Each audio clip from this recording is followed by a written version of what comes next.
বাবা, দরজাটা কি টাইট খুলতে পারছি না, তাও দরজাটাকে খুলে নিলাম। আজ শ্রাবণ মাসের প্রথম সোমবার, চলে এসেছি আমি পুজো দিতে।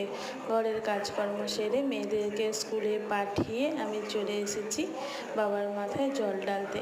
আমরা কম বেশি সব মেয়েরাই এই পুজো করে থাকি, বাবা মাথায় জলটা ঢেলে থাকি। বাবা কিন্তু দুধ, গঙ্গা জল আর একটা বেলপাতাতেই খুব খুশি হয়, আর অন্য কিছু নিয়ম মানতে লাগে না, মন দিয়ে